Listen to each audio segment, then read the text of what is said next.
ഈശോ മിശിഹായ്ക്ക് സ്തുതിയായിരിക്കട്ടെ.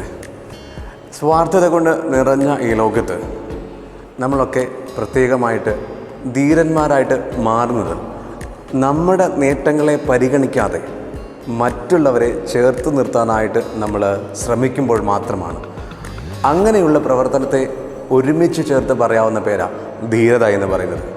അങ്ങനെയെങ്കിൽ ഈ ലോകത്തിലെ ഏറ്റവും വലിയ ധീരനായ ഒരു മനുഷ്യൻ വിശുദ്ധ ഗീവർഗീസിൻ്റെ തിരുനാളാണ് നമ്മൾ ഈ ദിവസങ്ങളിലായിട്ട് ആഘോഷിക്കാനായിട്ട് ഒരുങ്ങുന്നത്. ആ ഒരു വലിയ തിരുനാളിലേക്ക് നിങ്ങളെയൊക്കെ സ്വാഗതം ചെയ്യുമ്പോൾ നമ്മുടെ മക്കളെ പ്രത്യേകമായിട്ട് ഓർത്ത് പ്രാർത്ഥിക്കാനായിട്ട് മാതാപിതാക്കൾ ശ്രമിക്കണം.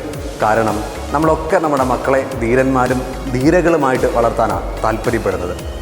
ഇത്തരത്തിലുള്ളൊരു ധീരതയാണോ എന്നും കൂടി പരിശോധിക്കേണ്ട ഒരു സമയമാണ് ഈ തിരുനാളിൻ്റെ സമയം. ഞാനും നിങ്ങളുമൊക്കെ ധീരന്മാരും ധീരകളുമായിട്ട് വളരട്ടെ. ആ ധീരത എന്ന് പറയുന്നത് നമ്മുടെ നേട്ടങ്ങളെ പരിഗണിക്കാതെ മറ്റൊരുവനെ ചേർത്ത് നിർത്തുന്ന നമ്മുടെ പ്രവൃത്തികളായിട്ട് മാറട്ടെ. ആ ഒരു വലിയ കൃപയ്ക്കായിട്ട് പ്രത്യേകമായിട്ട് നമുക്ക് ഈ തിരുനാളിൽ ഒരുങ്ങുകയും വിശുദ്ധ ഗീവർഗീസിൻ്റെ മധ്യസ്ഥം വഹിച്ച് പ്രാർത്ഥിക്കുകയും ചെയ്യാം.